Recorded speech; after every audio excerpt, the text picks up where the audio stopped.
The restaurant is warm. The city outside is December cold. Across the booth, Rianne Ashcroft, the woman who built my career, who ran my minutes, who stood at the edge of the coaching box and managed everything I ever gave her, is finally telling me the truth for the very first time. Her hands are folded on the table. Her voice is level. It is always level.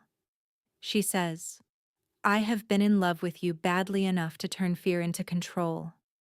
The booth holds the silence that follows. I have waited 3 seasons to hear something honest from her. I did not expect it to cost her this much. I did not expect it to cost me more. If you want to hear uncensored, too hot for YouTube stories, check out my Patreon in the description. Tell us where you are watching from and subscribe. The film session that started everything was on a Thursday in late November, which would not be a date worth noting except that it landed exactly 5 days after the photograph appeared, with a caption that used the word cozy in a way that a professional athlete cannot ignore and a journalist cannot easily disclaim. The photograph was not dramatic. It contained nothing worth explaining except that I was in it with Harlow Neath, who was a sports writer for a national publication doing a feature on second-year players and who had been at our arena for 2 weeks gathering material. She had said something genuinely funny after our win over Portland in the corridor outside the media room. I had laughed with my whole face, which is the kind of laughing I do when something catches me off guard before my guard reestablishes itself, and someone with a phone had captured it. In the photograph, Harlow's hand was not on my arm. I was not looking at her with any particular expression beyond the laugh itself. I was laughing. That was the whole photograph. It was minor. Rianne Ashcroft watched me walk into the film room on Thursday morning with the expression she wore to every session: precise, still, already 10 minutes into whatever internal analysis she had been running before the room was full. She was 38 years old and had been coaching at the professional level for 7 years, 3 of them with our organization. She had played through 2 championship series as a point guard before a back injury retired her at 32 and redirected her, with what she had described in exactly one interview as an unexpected clarity, into the work of teaching the game she had spent her whole life learning. She was not warm in the way that some coaches are warm, the backslap variety, the speech before practice variety. She was warm the way people with genuine attention are warm, which is to say, the warmth was invisible until you understood that it was what was driving every decision she made. She wore dark slacks to the facility every day that was not game day, paired with dress shirts in colors that were always 1 degree more considered than they needed to be: deep blue, forest green, burgundy in December. Her watch was on her left wrist, silver, the kind that tells the time and nothing else. She moved through spaces with an economy that I had initially read as coldness and had, over 3 seasons, come to understand as the opposite: someone who does not waste motion on anything that is not worth moving toward. She did not look at me when I came in, which was unusual enough to register. I sat in my usual seat, third from the end on the left side of the table, and watched her from the corner of my eye. Bex Callum settled 2 seats to my left with the unhurried patience of someone in her 8th professional season, 33 years old, playing with the intelligence of someone who had stopped trying to prove anything to anyone and was simply entirely good at her job, and the person in that building whose judgment I trusted most when the texture of a room told me something I could not explain. She glanced at me once when she sat down. One quiet assessment, and then back to the screen. Priya Oswald dropped into the seat behind mine, which she always chose because she was 22 and a rookie, and the back row still felt like a safe distance from whatever was about to be required of her. She had her notebook open even though nobody else took notes during film. Dina Walsh, our lead assistant coach, stood at the back with her arms folded and her face in the neutral professional expression that meant she had already been briefed and was waiting for the session to unfold on schedule. The session began. Rienne walked through defensive rotations from our Phoenix game. We watched 5 sequences. She pulled 2 back for discussion, moved on. Standard. Then she queued up the third quarter rotation from the 6th minute of the second half, and I understood. Approximately 3 seconds before the relevant clip reached the relevant moment, what was about to happen. I was on screen. I was late on a coverage shift. By 1 step, perhaps 1.5. And the result was a corner 3 that Phoenix hit cleanly. It was a defensible error. It was the kind of lapse that exists in a 40-minute game when you are running 4 defensive schemes simultaneously, and the offensive set has been designed to exploit your switching structure. It was a real mistake. It was also not what the next several minutes were going to be about. She let the clip run 3 times. The third time, she said, "Tavi, your read on the second screen." The room went more still. 12 athletes with the professional discipline to keep their faces neutral while understanding that what was happening had layers the film did not contain. "I know," I said. "Walk me through it." I walked her through it. I described the switch assignment, the coverage gap, the positioning logic that had pulled me a step wide. My analysis was correct. Rienne had the film, and she had 3 seasons of my defensive data, and she knew the analysis was correct. She did not acknowledge that it was correct. She said, "Your focus in the third quarter has been inconsistent for 3 games. My stats over those 3 games are 32, 28, and 29 points on efficient splits. With the defensive rating you told me in October was the best of my career." She held my gaze. "Consistency is not only a scoring metric." I said nothing. She moved on. 6 more minutes of analysis, professional and complete. The room accepted this with the practiced discipline that playoff-caliber athletes bring to situations where making it a thing would cost more than not making it a thing. After, when the team filtered out, Bex put a hand briefly on my shoulder. I said, "Don't." She removed it without comment. She understood what "don't" meant. I already knew exactly what that session had been, and confirming it out loud would make it a thing I had to act on, and I needed a moment before I decided what acting on it looked like. She left. I stayed. The room was empty by the time Rienne came back from the hallway with the tablet she carried between sessions. She stopped when she saw me still in my chair. She came into the room and did not sit.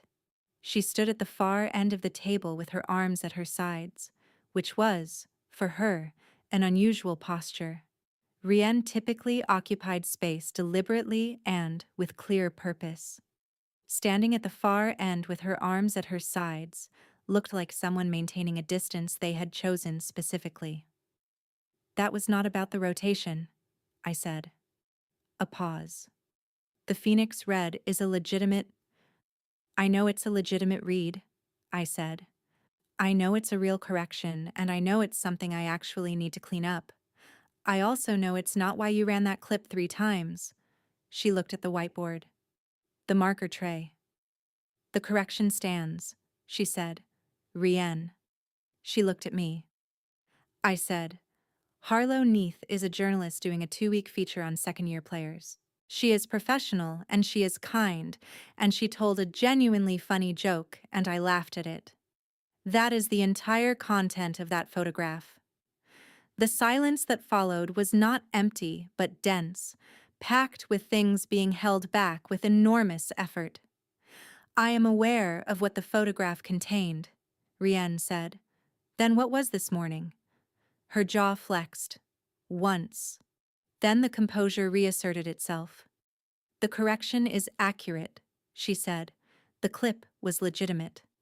"And the 3 times?" She held my gaze for 1 beat longer than the composure required. "A teaching tool," she said. I stood up. The specific clean anger that comes from being told a lie by someone who knows you, know it is a lie and is telling it anyway. Underneath the anger, something else I was not going to name in this room before I understood what I was dealing with. I said, "I'll clean up the rotation." She said, Good. I walked past her toward the door. She said, Tavi. I stopped. A long pause. I did not turn around. The clip was real, she said. That part is true. It is, I said. I left. In the hallway, Priya was at the water fountain with the studied casualness of someone who had not been waiting for me specifically. She fell into step beside me. Coach seems tense, Priya said. Coach is always tense, I said. More than usual. I looked at her.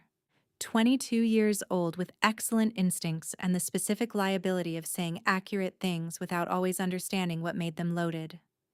Go do your shooting work, I said. She went.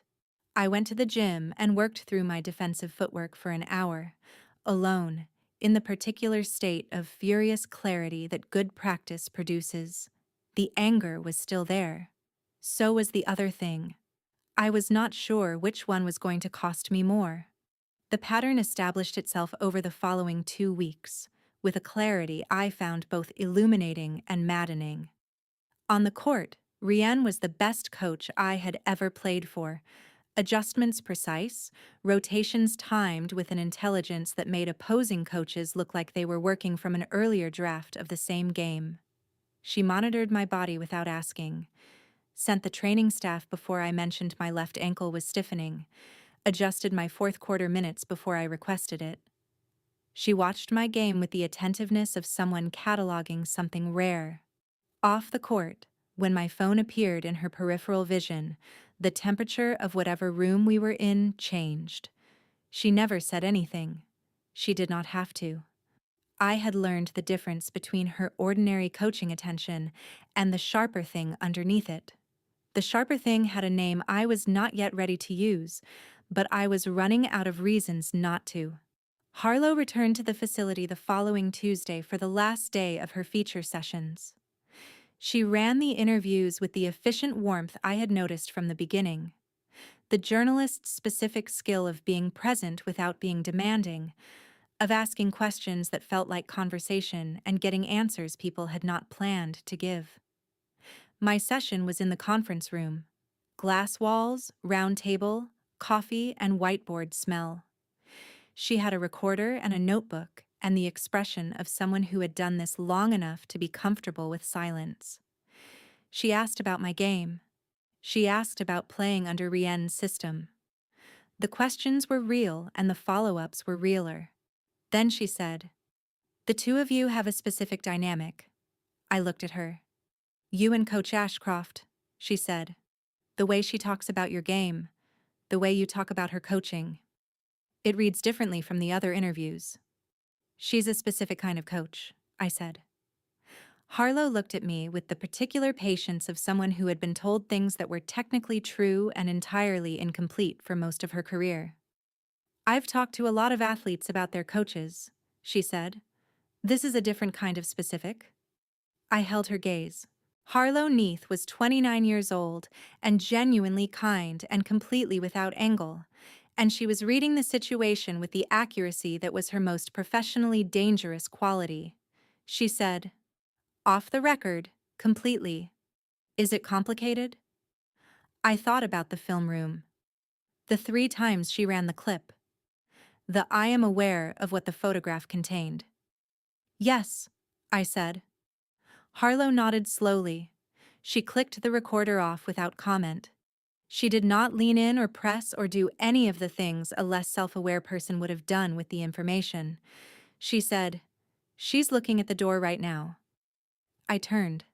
Through the glass wall of the conference room, Rian was in the hallway, moving with the economical purposefulness that was her default.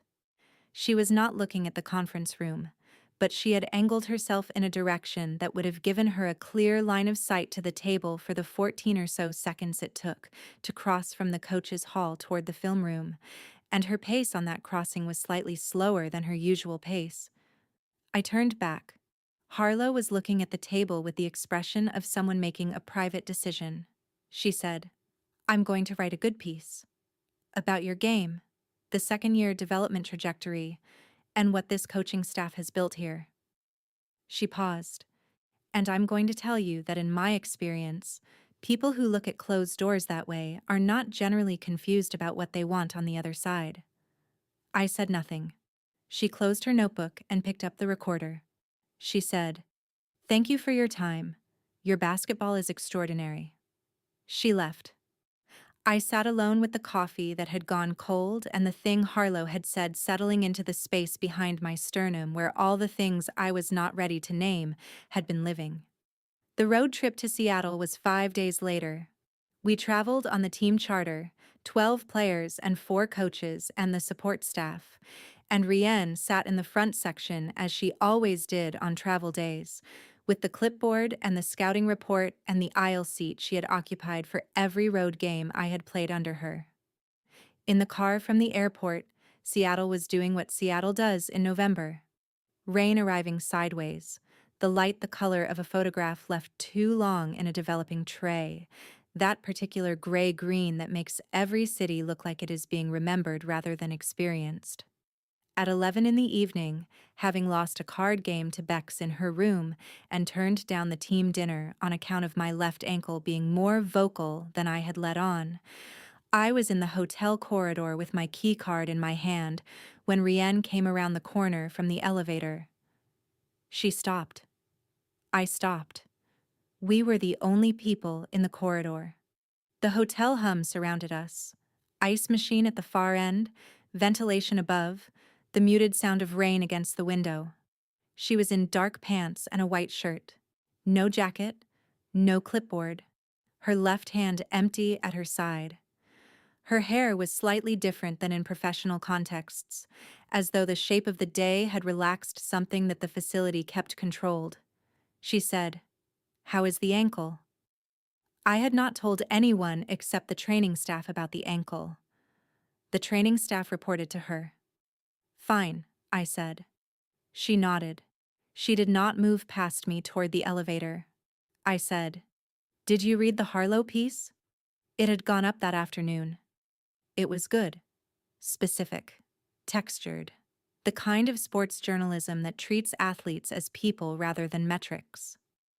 The piece had said nothing about the conference room or about closed doors or about any of the things Harlow had read in the room and chosen, with the grace of someone who understood exactly what she was choosing not to do, not to write. Rienne said, "Yes." "Good piece," I said. "Yes. She told me my basketball was extraordinary." "I know," Rienne said. She said it quietly. The corridor hummed. The rain against the far window was the only sound that was not us. I said, "Rienne." She looked at me. I said, "Say something honest." A long pause. Longer than most. She said, "Your ankle will tighten overnight in this humidity. See the training staff before shoot-around." I breathed out. She walked past me to the elevator. I stood in the corridor for a moment after the elevator doors closed and thought about the space between what a person is capable of saying and what they allow themselves to say, and how the distance between the two is sometimes the most expensive piece of real estate in any building. The game in Seattle was tight, not because they were better, but because we were playing their system instead of ours, which happens when a team spends the first quarter responding rather than imposing its own shape. Rienne made the right adjustments at the half, and we won by 6 on the back of a fourth-quarter run that I enjoyed in the way I always enjoyed late-game situations where the game became most itself. In the tunnel afterward, Priya materialized at my left shoulder with the expression she wore when she had noticed something she thought might be important.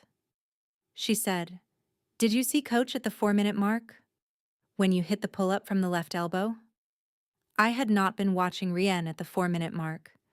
I had been playing. "What about her?" I asked. "She does this thing where she goes still when you hit a big shot," Priya said, with the confidence of a 22-year-old who has no idea what a loaded thing she is saying. Everyone else on the bench reacts. Coach goes still. It's different from how she is with the other players. Like when you do something right, it means something more to her. I looked at the tunnel ceiling. The 3 times she had run the Phoenix clip. The corridor just now. I know, said quietly, in reference to a journalist's assessment of my basketball. Go hydrate, I said. She went. The next morning at 6 I was at the facility, which was still quiet in the particular pre-dawn way that training facilities are quiet before the institutional energy of the day arrives. I worked through my footwork for 40 minutes, and then stood at the three-point line and hit shots until the rhythm became the only thing that existed. Rianne was in the gym at 7:20. She came in with her coffee and her tablet, and the practiced lack of surprise of someone who had learned, over 3 seasons, that I was often in the building before it officially opened. She set the tablet on the scoring table and looked at the court. I said, "You were right about the humidity." She said, "I know Seattle." "You know me better than Seattle," I said. A pause. I said, "Rianne, I'm going to ask you something and I need you to not answer it with the rotation." She looked at me. I said, "What are you managing?" The gym was very quiet. Ventilation, heat through the floor registers, the distant sound of the building beginning to wake. She said, "My team." "That is the rotation," I said. A muscle moved at the edge of her jaw. I said, "Priya told me you go still when I hit a big shot." I told her to hydrate, but I believed her. She set the tablet down with more care than the situation required, the kind of care that people apply to objects when they are managing something else entirely. "What do you want me to say?" she asked. "I want you to say the version that doesn't start with the rotation and doesn't end with the roster," I said. "I have been watching you not say it for 3 months. I am running out of patience." Her jaw flexed. The composure held. It always held. She said, "You deserve a coach who is only a coach. And you're telling me you're not?" She said nothing. I looked at her. This woman who had moved me from good to extraordinary in 3 seasons, who had built a system around the specific intelligence of my game and trusted me with the plays that mattered in the moments when they most needed to land. Who had run a film clip 3 times. Who had been in a hotel corridor at 11, with her clipboard absent and her pace slightly slower than usual. Who went still at the 4-minute mark. I said, "I'm not asking you to be anything you can't be right now. I'm asking you to stop pretending I can't see what's there." She looked at me for a long time. The composure and the cost of the composure, both visible, as they always were, only to someone who had been watching closely enough and long enough to know where to look. She said, "Yes, just yes. After everything, just yes." I let the word sit in the gym for a moment. It was small. It was not nothing. I said, "Okay." I picked up the ball. I went back to the three-point line. She picked up the tablet. Neither of us said anything else. That was the beginning of the more difficult part. Over the following 3 weeks, the building began to notice. Not overtly. The building was too professional for overt. But the particular awareness that 12 athletes who spend most of their waking hours together develop, the interpersonal acuity that proximity demands, sharpened in its direction toward me and toward Rianne, without anyone saying a word. Beck said nothing. She operated at the level of a woman who had seen every version of complicated human dynamics that a professional locker room can produce, and had developed the specific wisdom of knowing when to speak and when to let a thing resolve itself. She said nothing, and was also, I noticed, positioning herself near whatever room I was in when the tenor of the building felt like it was building towards something. Quietly, as a precaution, Priya said accidentally true things twice more. Both times I told her to hydrate. Both times she went. Dina Walsh noticed everything and disclosed nothing, which was, I had come to understand, the specific and invaluable function she served in our organizational ecosystem. The film sessions continued. Rianne was precise and professional and correct. When she corrected me, it was about basketball. When she looked at me across the room, it was the look of a coach assessing a player's positioning, or very nearly the look of a coach assessing a player's positioning, close enough that anyone watching from outside the specific history of the previous 3 months would have seen nothing except a head coach doing her job. I knew the difference. I had been cataloging the difference since October. The game that finally forced the open confrontation was at home in the fourth week of December, against the league leaders who had come into our building with a 12-3 record and a defensive scheme that had given every team in the conference serious problems. We were up 3 in the fourth quarter. I had scored 24, was running the offense with the clean, confident intelligence that comes from being entirely inside a game, from having read the defense so completely that the decisions were happening before the conscious mind caught up. I was in the best 11-minute stretch I had played in the entire season. We had possession, a 3-point lead, and the game's momentum was pointing in exactly one direction. With 4 minutes left, Rienne called a timeout. We circled the bench. She went through the adjustment, defensive scheme, ball screen coverage, their tendency to go left off timeouts. All of it real, all of it correct. Then she said, "Priya in for Tavi." I stared at her. Priya was 22 years old and was having a solid second month of her rookie season. She was not the player to close out a tight game against the league leaders. She was a future piece, a real one, with instincts that would become something formidable given time. 4 minutes against a 12-3 team was not the repetition she needed. Rienne met my eyes across the huddle. "Rest your ankle," she said. My ankle had not been mentioned since Seattle. I sat down. I stripped my warm-up jacket on. I watched Priya check in with the energy of someone doing exactly what her coach asked, while running slightly too hot with nerves. The hold on the lead became ugly, not dangerous, but labored. The kind of basketball that happens when the most effective player is on the bench and the outcome is preserved by defensive grit and opponent error rather than by anything clean. We won by 2. In the locker room afterward, Beck sat in her stall and looked at the ceiling for a long moment. She did not say anything to me. She had the expression of a woman who had made the calculation that whatever was about to happen was going to happen regardless of whether she facilitated it. I waited until the locker room had mostly cleared, until media was done and the trainers were packing up and the building was settling into its post-game quiet. I found Rienne in the film room. She was already there, already reviewing the closing sequence, already in the mode of correction and preparation that was her container for everything. The room was low lit, the projector throwing blue-white light onto the screen. She looked up when I came in. She said, "Good win." "The ankle," I said. She looked at me.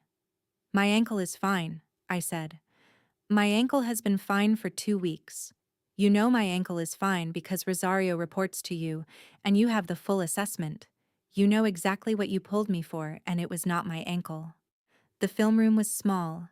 1 projector, 12 chairs around the long table, a whiteboard at the front, the screen behind it running a still frame of the final possession. I was standing at the entrance. She was standing near the whiteboard. Between us, one of the chairs from the middle section had been pushed into the aisle when the team was filing out, sitting there at an angle, in the gap between us, not belonging to either end of the room. She looked at the whiteboard. "Your minutes in the fourth." "Are you going to tell me this was about my ankle?" I said. "Are you going to say it and look at my face while you say it?" A silence that stretched. She turned to face me. The composure was fully visible as effort now. The jaw working, the breath deliberate, the stillness a maintained thing rather than a natural one. She was 40 feet from the coaching box and 12 hours from the next practice plan, and entirely without the institutional frame that usually held everything in its proper place. I said, "You pulled me because I was excellent, and you couldn't watch me be excellent for 4 more minutes. That is what this was." She said nothing. I said, "That is what the Phoenix clip was." That is what the corridor in Seattle was. That is what yes was. In the gym this morning, when I asked you what you were managing, her chest moved with one controlled breath. I said, I am your player, and I understand what that means. And I am not asking you to be anything you cannot be inside this building. But I need you to stop making my game the container for whatever this is. I need you to say it out loud or stop running the clip. The film room hum, the building in its post-game quiet. Somewhere in the corridor, the last of the support staff heading toward the exit. The projector fan. The ventilation.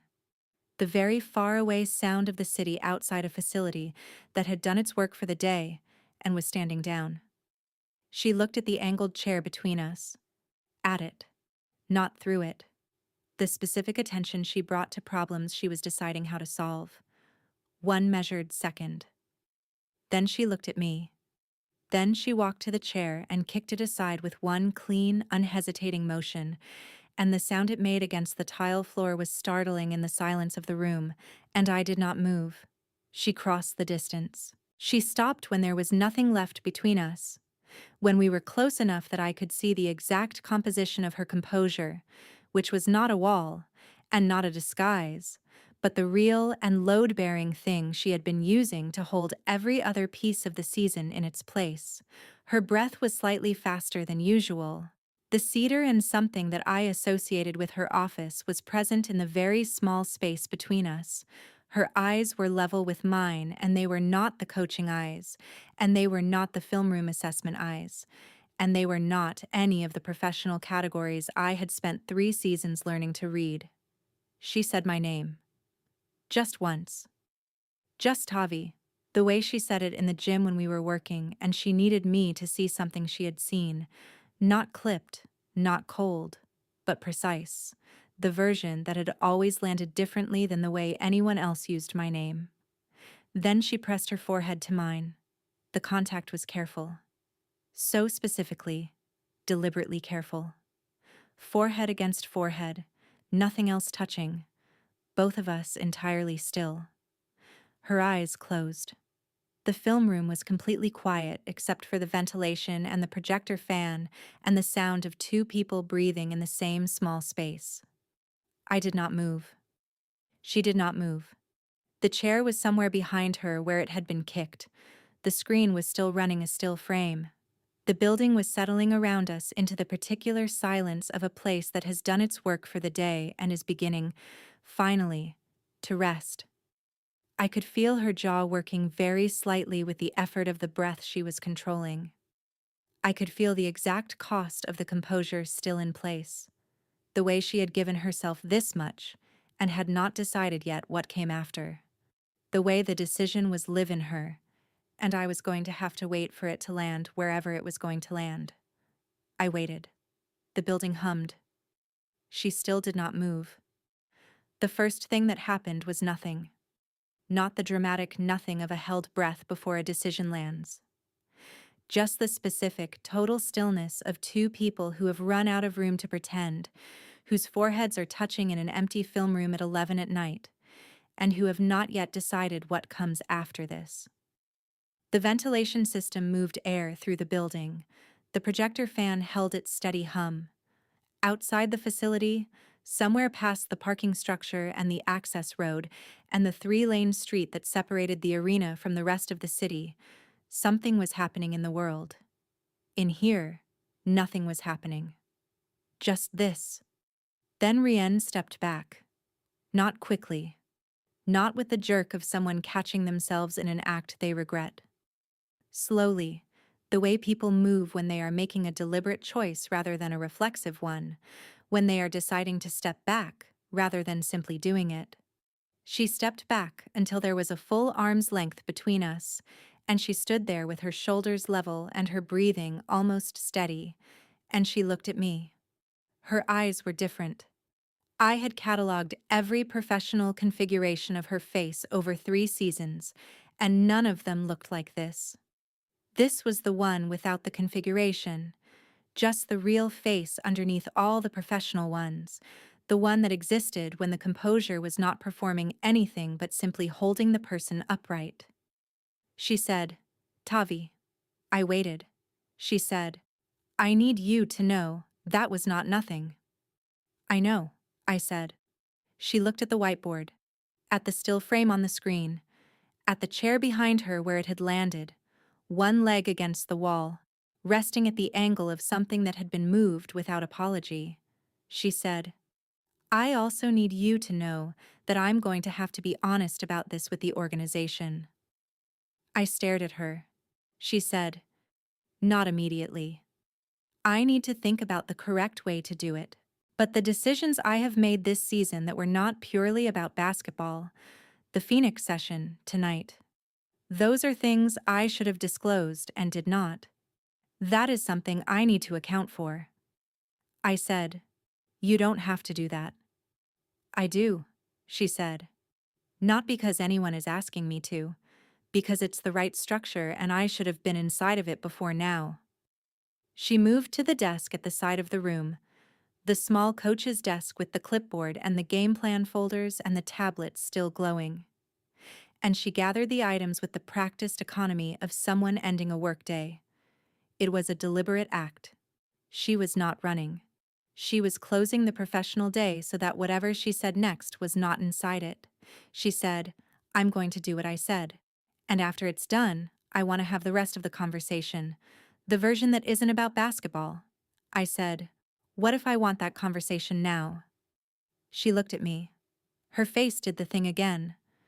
The unconfigurated thing. The real one. "Then we'll be having it in a building I still manage," she said, "and a conversation I am having with a player I still coach. And both of those things mean I cannot give you the version of it that is honest. I need to fix the structure before I can say the rest." I looked at her for a long time. "Fine," I said. She nodded. She picked up the tablet. She stopped at the door. "Tavi," she said. I looked at her. "The forehead was not nothing," she said again. "I need that to be the thing you hold on to until the rest of this is done." She left. I sat down in one of the chairs, not my usual one, just the nearest one, and looked at the still frame on the screen. A late-game possession. My body in mid-action. The game happening around me. The ball somewhere above the frame. The projector fan hummed. The building breathed. I sat there for a while. Then I turned the projector off and drove home in the dark. What I did not know, going home that night, was that she had already sent the email by the time I pulled into my parking space. Not a vague disclosure, not an exploratory opening. A full account, sent to the general manager at 11:40 in the evening, clear-eyed and complete, describing a conflict of interest that had been developing since the early part of the season, identifying the specific decisions it had affected, and noting that she had not disclosed it in accordance with the organization's protocols when she should have. I found this out from Bex the next morning at 7, before I had made it past the facility lobby. Bex was waiting at the coffee station with 2 cups and the expression of a woman who had been awake since before the building opened and had been thinking very carefully about what she was going to say. She said, "The GM called a coaches meeting at 6:30. I said, "How do you know about a 6:30 coaches meeting?" Bex said, "I know about everything that happens in this building before 7 a.m. You know this about me." She handed me the coffee. I said, "What happened in the meeting?" She said, "I don't know the details. I know that Dana is running practice this morning. I know Rienne is in her office with the door closed. I know there is a process happening and that the organization is handling it the way this organization handles things, which is quietly and correctly and with a significant amount of paperwork." I drank the coffee. The lobby smelled like the facility always smelled at this hour. Floor cleaner and chalk, and the specific cold of a large building before the bodies arrived to warm it. Bex said, "She told the truth about it." "I know," I said. She looked at me the way she looked at things she had decided to be direct about. She said, "Whatever is happening, And I'm not asking you to tell me what it is. I've had eyes this season. I can see. Whatever it is, she told the truth about it when she did not have to. She could have kept it managed. She chose not to. I know, I said again. That matters, Beck said. She picked up her own coffee. That's all I'm going to say about it. She walked toward the gym. I stood in the lobby for a moment longer. Then I went to practice. Dina ran the session. She ran it with the systematic competence of a woman who had been waiting without impatience for exactly this kind of moment. Not because she wanted Rienne's trouble, but because she had spent 7 years preparing to be responsible for a room, and she understood how to be responsible for a room. The session was clean, hard, and exactly what we needed. I played through it with the focused blankness that carries you through a practice when the rest of your mind is occupied somewhere else entirely. Rienne did not appear. At the end of the session, Dina called me over. She said, "Good work this morning. Your hip flexor is tight on the left side. See Rosario before you leave." I said, "How did you know about the hip flexor?" She looked at me with the patient expression of someone who had been navigating this specific kind of question for her entire career. She said, "Because I pay attention. Now go see Rosario." I went to see Rosario. On the way back from the training room, I passed the film room, which was empty, and then the coach's hall, which was quiet in the way it gets when all its regular occupants are somewhere else. Rienne's office door was closed. The light under the door was on. I stopped outside it. I did not knock. I stood there for approximately 10 seconds, holding the things I wanted to say in the space between my ribs and my sternum where they had been living since the film room the night before, and then I kept walking. Because she had told me what she needed to do, and I had told her fine, and fine had to mean something.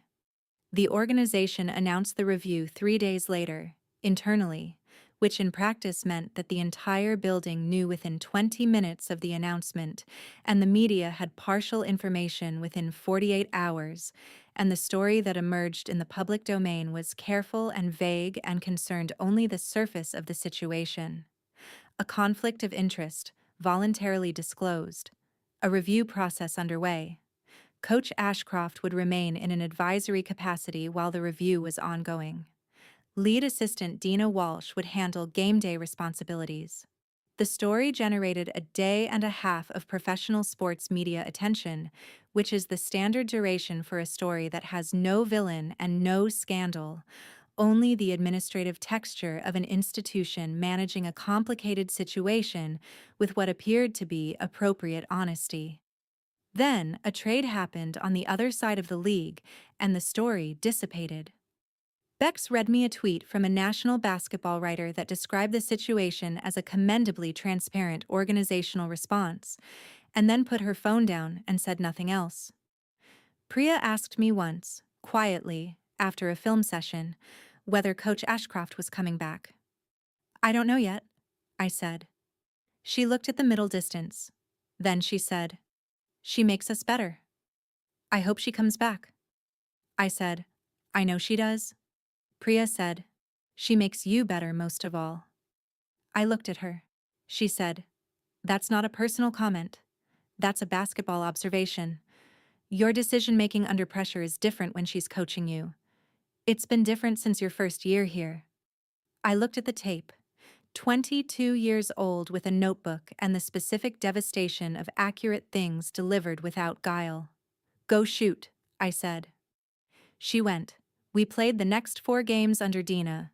We went 3-1, which was a real record for a real team in a real stretch of the season, and Dina earned every point of it. I averaged 23 in those 4 games and made the defensive reads that I had spent 3 seasons learning to make, and found that I could make them with or without Rienne in the coaching box, which was both a relief and, somehow, a specific kind of loss. The building felt different without her in it. Not worse exactly. Just different in the way that spaces feel different when the organizing presence has shifted. Not collapsed, just rearranged. I moved through it and did my job, and was excellent at my job, and went home at night to an apartment that had nothing in it that needed managing. I thought about the forehead.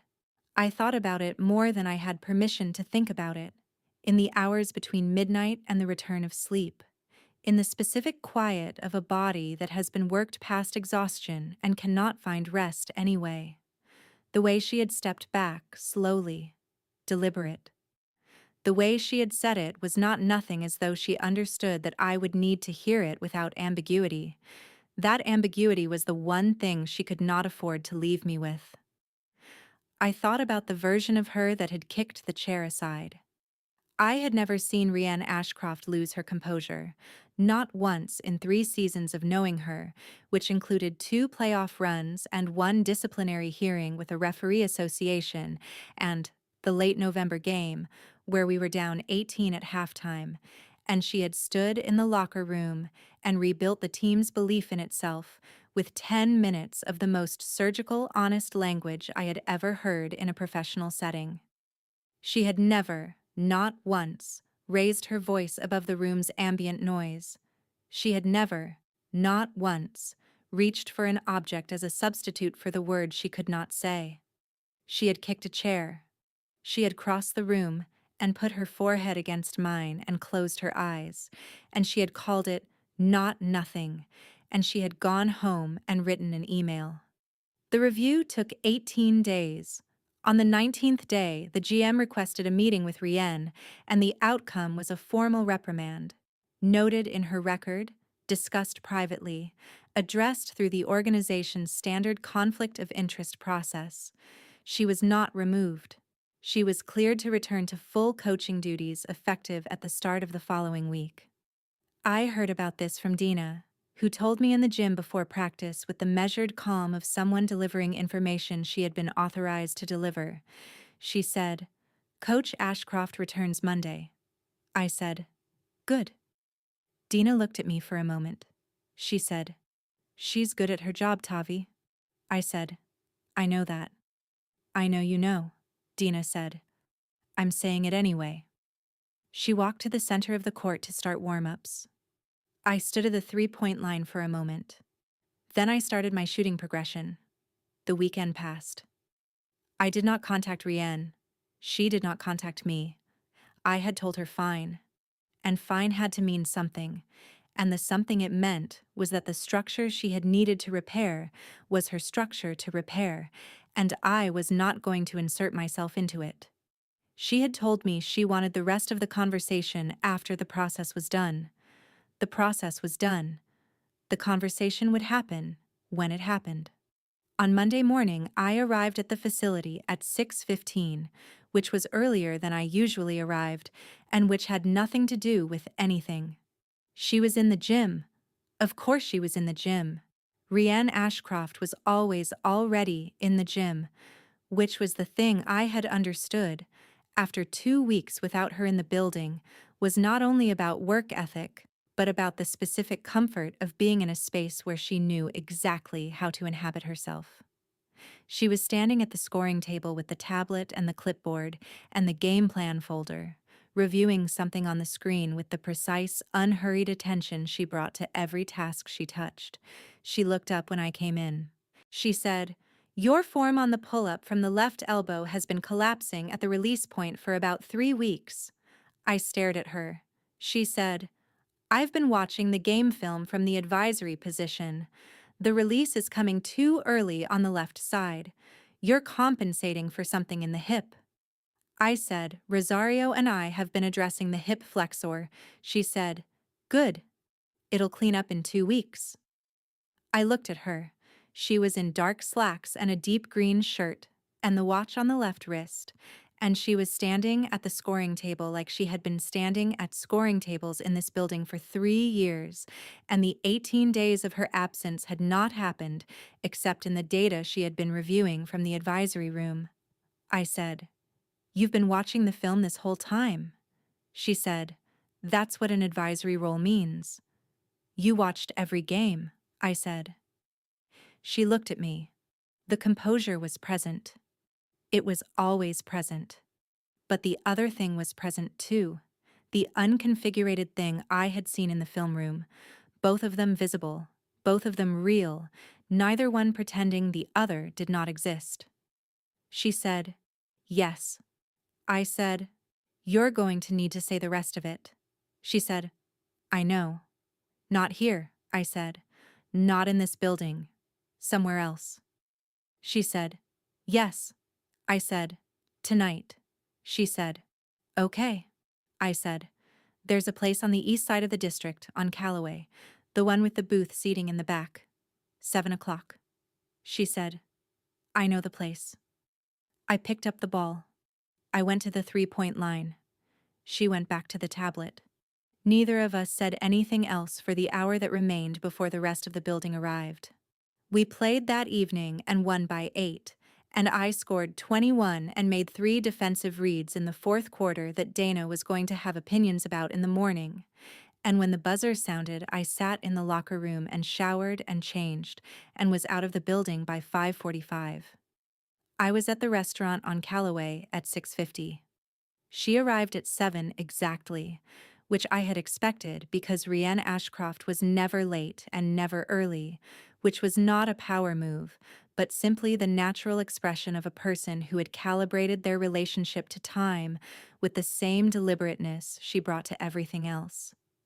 She was not in the coaching clothes. Dark jeans, a charcoal jacket over a gray shirt, the watch still on the left wrist. She looked like herself in the way she looked in the hotel corridor in Seattle. The de-armored version, which was not a lesser version but simply a different one. The person without the coaching box around her. She slid into the booth across from me. The restaurant was warm and low lit. The booth in the back corner, away from the bar crowd, the kind of table that allowed a conversation to happen without performing it for the room. She said, "How is the hip?" "The hip is fine," I said. She said, "It'll be fully resolved by the Portland game." I said, "I'm not here to talk about the Portland game." "No," she said. "I know." She folded her hands on the table in front of her. Her posture was what it always was: level, composed, present. But her shoulders were a half-degree lower than they were in the facility, the specific physical release of a person who has given themselves permission to exist in a space without having to run it. I said, "Say it from the beginning. Tell me when it started." She looked at me. Not at the table, not at the wall, not at the middle distance. At me, in the direct way that was one of the things I had cataloged most carefully about her. The way she gave full eye contact when she had decided to be honest about something. The way it was one of the more disarming things she did, because it was rare and because when it happened, it always meant she had stopped managing and started speaking. She said, "Your first November with us." I had thought it was this season. I had thought it was the photograph, or the months just before the photograph, or somewhere in the preceding summer when the roster had been rebuilt, and the season had begun to feel like something that might actually become what she had been building toward for 3 years. I had thought it was recent. She said, "You had been here 6 weeks. It was a November practice. Early. You had stayed late to work through the secondary cut on the pick and roll set we had been building that week. You had it figured out before I told you what I was seeing. You looked at the spacing, you ran the cut, and you stopped and said, 'Like this.' And I said yes, like this. And you already knew." I said nothing. She said, "I registered something in that moment that I decided immediately to manage. I am very good at managing things. You know this." "I know," I said. She said, "I managed it for 2 years and most of a third. I managed it through the first playoff run and the off-season and the contract negotiation and the second year when you became the player you are now, which is a player who is the primary reason this organization is where it is in the standings. I managed it by being your coach, which is what I should have been, and being good at being your coach, which I was, and keeping the distance that the role required." She paused. She looked at the table. She said, "The photograph undid something. Not because of Harlow. Harlow was not the issue, and I knew Harlow was not the issue. The issue was that I saw you laughing, and something that I had been managing for 2 years, and most of a third stopped being possible to manage in the same way. I reacted to it. And when I reacted to it, I used professional tools for a personal problem, and that was wrong. The 3 times, I said. The 3 times, she said, and the Phoenix corridor, and the ankle in Seattle, and the game on Tuesday. I said all of it was wrong? She said, the coaching was always real. I want you to know that. Nothing I saw in the film was invented, and nothing I corrected was false. But the intensity with which I chose those specific moments, the repetition, the timing, that was not purely coaching. That was something else. I said, what was the something else? She held my gaze. She said, jealousy. The version of jealousy that a person who does not permit herself jealousy experiences, which is the kind that disguises itself as professional concern and borrows professional language and believes its own cover story long enough to act on it. I said, you were jealous of Harlow, she said. I was jealous of everyone who laughed with you in corridors at 11 at night without it costing them anything. The restaurant moved around us. Someone at the bar was celebrating something. The low light held the booth the way good restaurant light holds a booth, like a private room that happens to be public. I said, say the rest of it. She said, I have been in love with you badly enough to turn fear into control. Long enough that the control had become infrastructure. I convinced myself it was protection. For you, for the team, for the organization. And in some moments it was protection, and in other moments it was simply the only thing I knew how to do with something that had no professional container. Her voice was level. It was always level. But the level was different here. Not the coached level, not the coached composure. Just the actual register of her voice when she was not managing it. She said, the forehead was not nothing. I said, you already told me that. She said, I'm telling you again. Because I need you to understand that when I stepped back, it was not because I wanted to. It was because I needed to do the right thing with the situation before I could do anything else with it. And the right thing was the disclosure. And the disclosure took 18 days. It took 18 days, I said. She said, I watched every game. I know you watched every game, I said. She said, I watched you, and I thought about the pull-up from the left elbow and the hip flexor and the 2-point margin in the Tuesday game, and the 18 days felt like the appropriate cost of the thing I should have done in November. Which November? I said. The first one, she said. I should have said something in the first November and I did not, and every subsequent November has been the interest on that decision. I looked at her across the table. This woman, who had been watching film in an advisory room for 18 days and counting the cost of silence that went back 2 years and most of a third, who had kicked the chair, who had pressed her forehead to mine and called it not nothing and gone home and written an email at 11:40 at night. I said, what do you want now?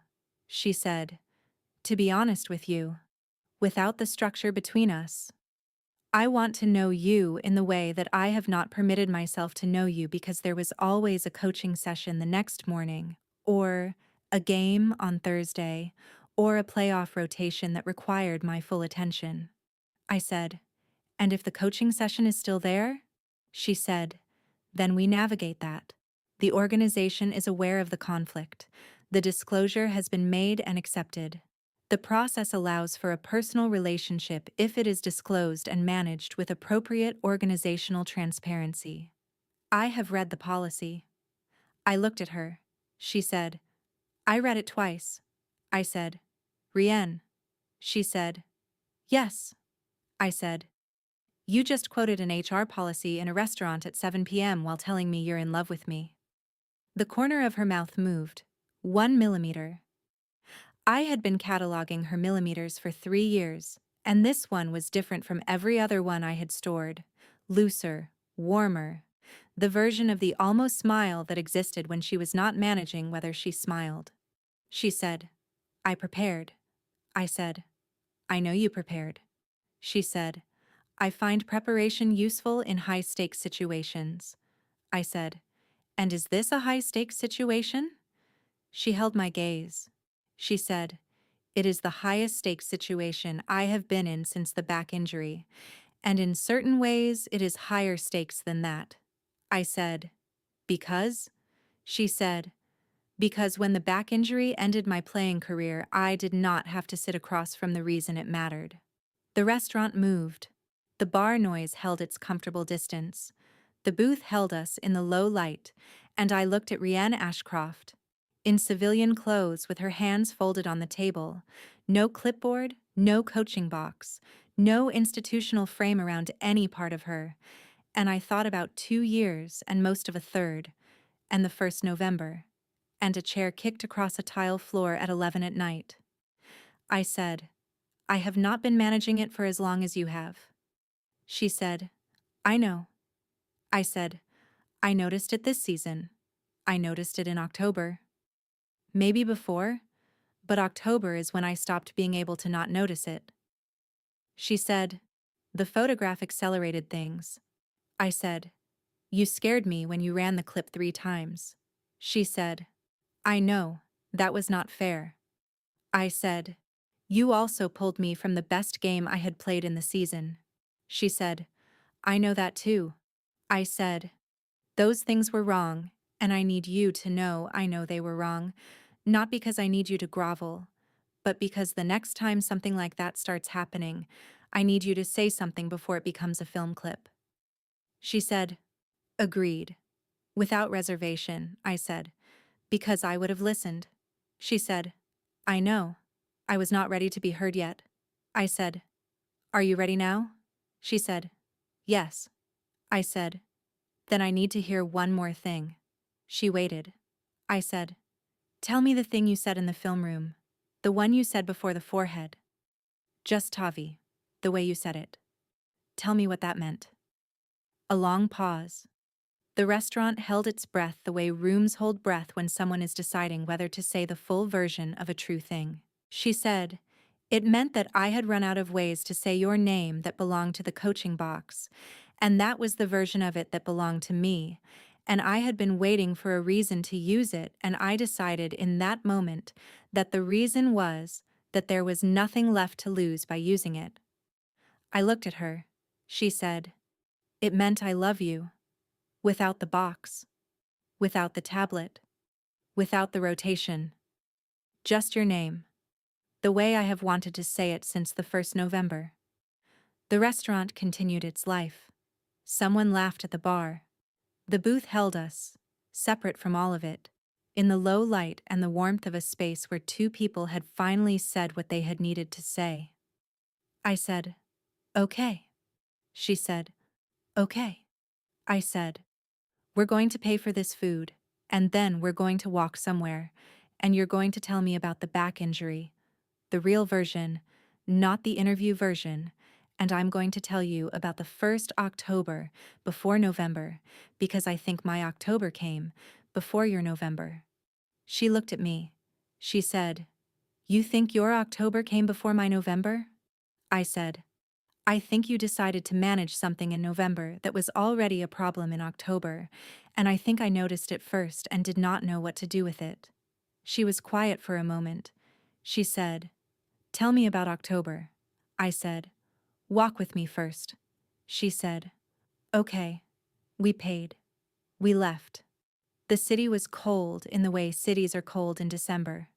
Not hostile, just honest, the kind of cold that simplifies everything down to the people you are walking next to and the direction you are moving.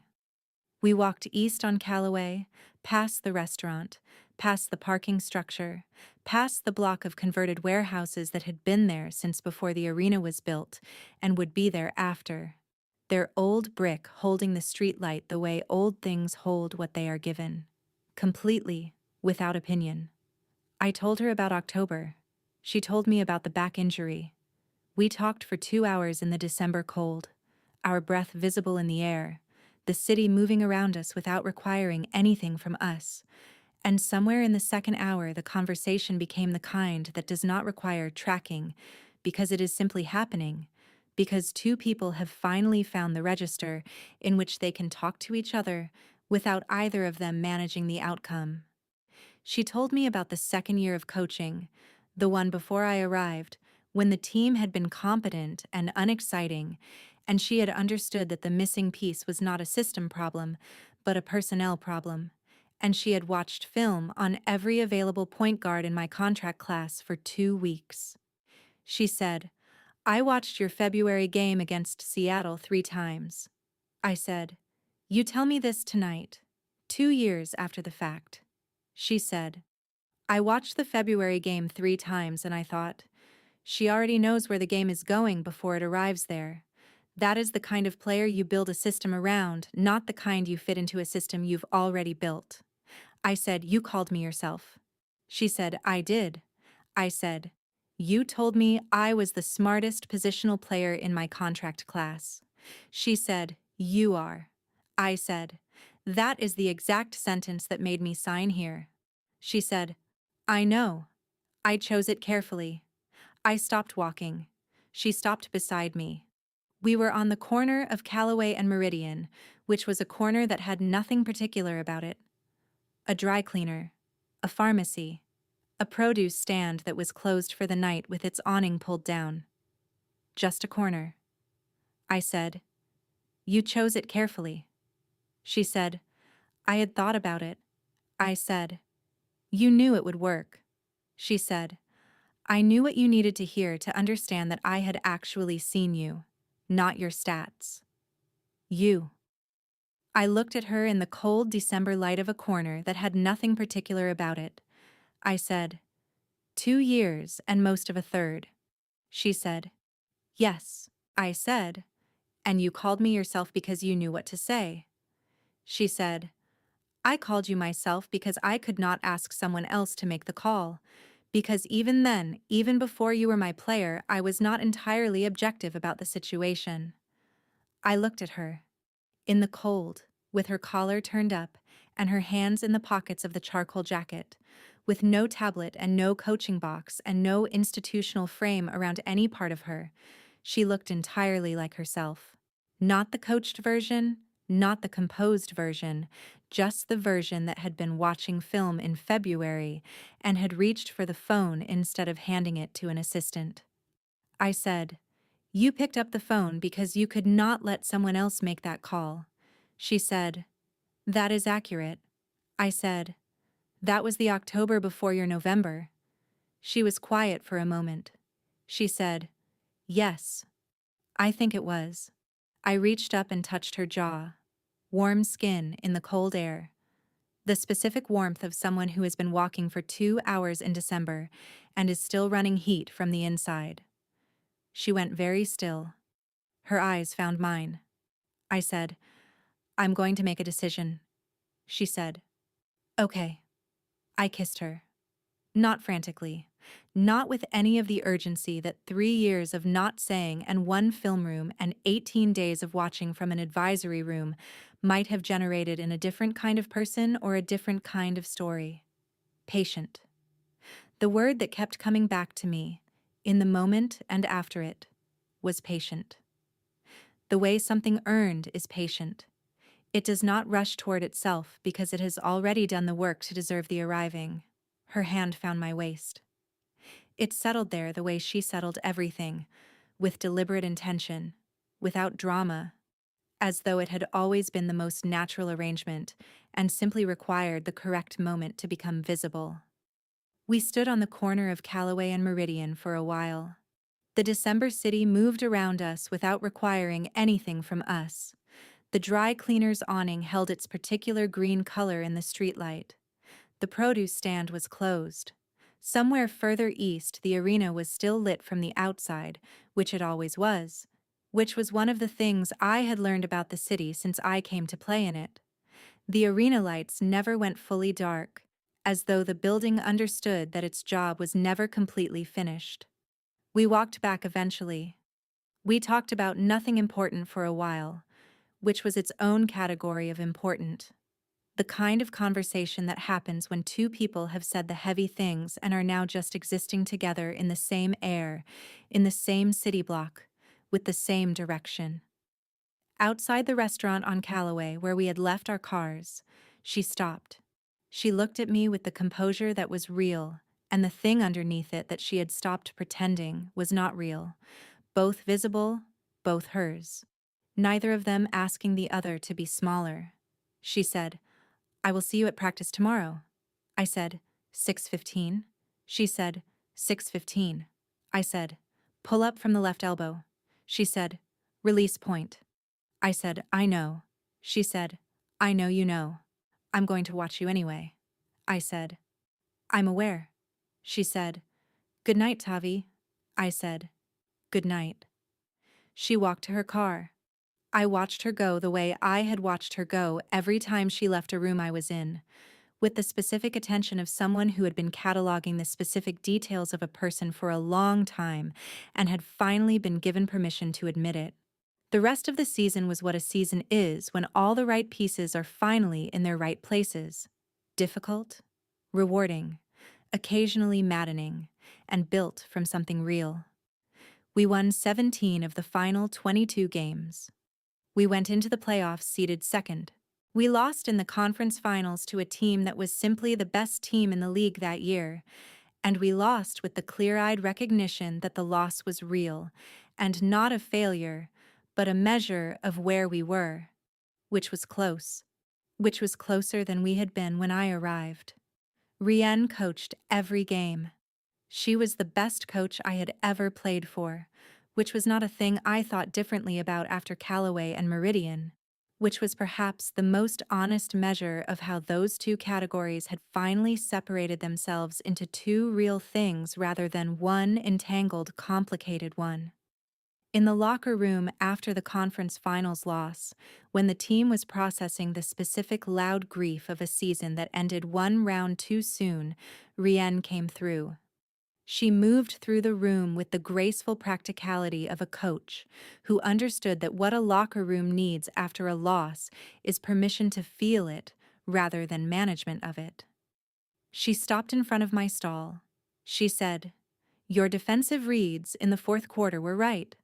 I said, "I know." She said, "You played a good season." I said, "We built a good season." She held my gaze for one beat. The composure was present. So was the other thing. She said, "Go be with your team." I said, "I'll see you at the debrief."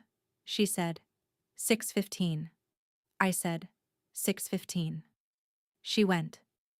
Bex materialized at my left shoulder approximately 4 seconds later, which meant she had been waiting at precisely the right distance to appear the moment Rienne moved on, which was the specific and invaluable thing she had been doing all season without ever being asked. She said, "Good season." I said, "Good season." She said, "She's good for you." I looked at her. She said, "That's the last personal thing I'm going to say about it. I just wanted to say it once, in this room, while the season was still technically happening." I said, "Okay." She said, "She's been watching your film since February of the year before you arrived, by the way." I stared at her. Beck said, "I've been in this league since before you were professional. I know things." She watched the February Seattle game 3 times, and then she called you herself instead of having anyone else do it. I said, "How do you know that?" She said, "Because Dina told me, and Dina knows everything." She patted my shoulder once, the way she did when a point had been made and required no further elaboration, and went back to her own stall. I sat with that for a moment. February. Before the first November. Before the October she had called the October before her November. She had been watching in February. She had been watching before I was her player. She had picked up the phone herself. I thought about the first November. The one she had described at the table on Callaway. The practice. the cut, the spacing, and her saying yes, like this. I thought about October, my October, the one I had told her about on the walk. The early Tuesday morning in the gym when the ball had been doing exactly what I needed it to do, and I had looked up from the three-point line and she had been standing at the far end of the court with the tablet in her hands, and she had not been looking at the tablet. I thought about February, before any of it, before I was here. I finished changing. I said the things you say to teammates at the end of a season that is over. The real things, the ones that mean something. And I left the locker room and walked through the tunnel and into the building's post-game machinery. She was in the coach's hallway with the clipboard and the tablet and the game plan folder from the conference finals, which she would review tonight, and file in the morning and use to build the foundation of next season's preparation. She was already working. She was always already working. The facility was the place where she knew exactly how to inhabit herself, and this had been true before I arrived, and it was still true now, and it was one of the things I loved most about her, which was a thing I had not said out loud yet, and was going to say the first reasonable moment. She looked up when I came down the corridor. I said, February. She looked at me. I said, the February game against Seattle, before I was your player. A long pause. The hallway hummed around us. The facility was settling into its end-of-season quiet, the particular silence of a building that has carried a full season's weight and has put it down. She said, yes. I said, you watched it 3 times. She said, I did. I said, and then you called me yourself. She said, yes. I said, that was before the 1st November. She said, it was before any of it. I looked at her. In the coach's hallway, with the clipboard in her hand and the season just concluded and the conference finals loss still warm and real, and the next season already beginning in the part of her mind that was always already building toward what comes next. I said, you fell in love with me in February, from game film, before I was even here. She said, that is one way to characterize it. I said, is there another way?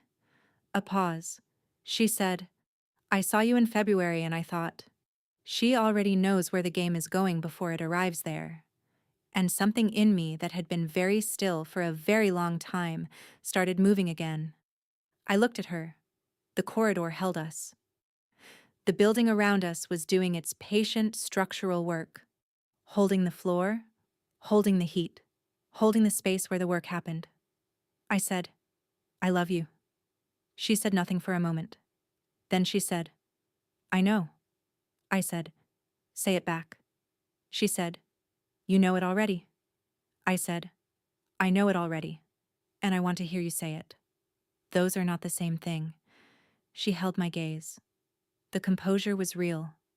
The thing underneath it was real.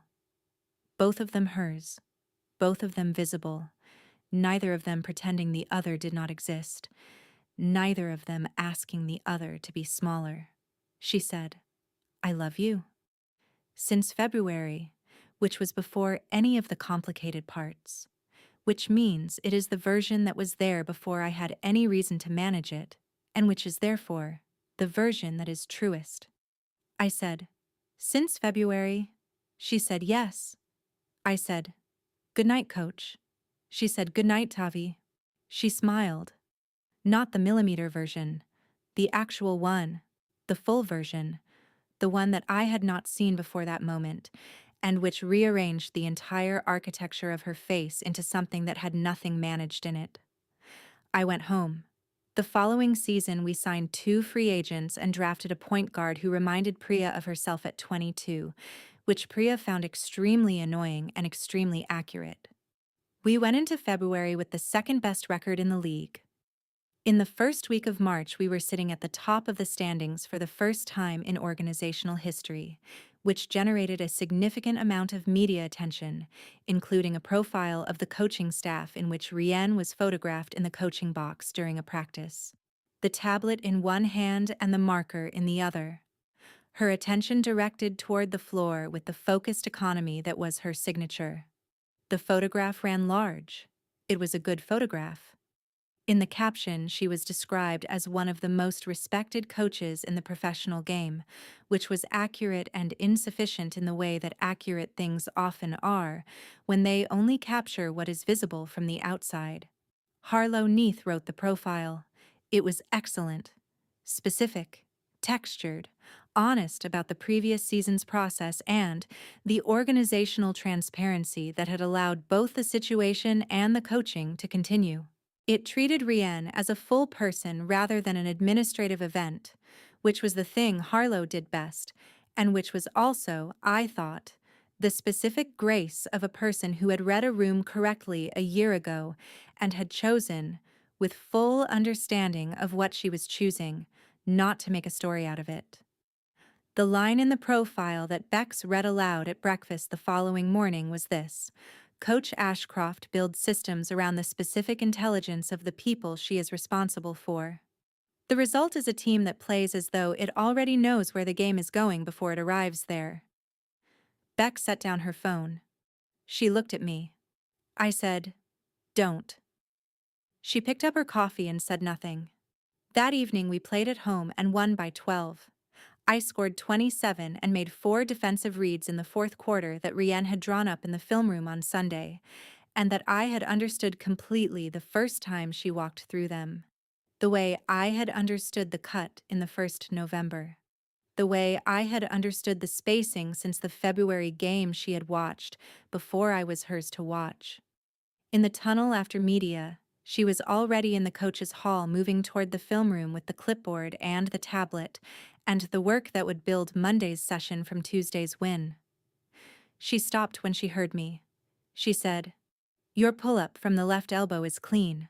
I said, "It's been clean since Portland." She said, "I know. I like saying it anyway." I said, "You're allowed to like that." She said, "I know I am." She looked at me in the tunnel, in the after-game quiet of a building that had done its work and was beginning to rest, with the coaching box behind her and the film room ahead, and the season stretching forward into the weeks of the work she loved most. She said, "You already knew where the game was going tonight." I said, "I usually do." She said, "I know. That's why I called you myself." I said, "February?" She said, "February." The tunnel hummed. The building settled. Somewhere above us, the arena lights were doing their patient, structural work, holding the space, holding the warmth, never going fully dark. I held the door to the film room open. She walked through. I followed. The season continued.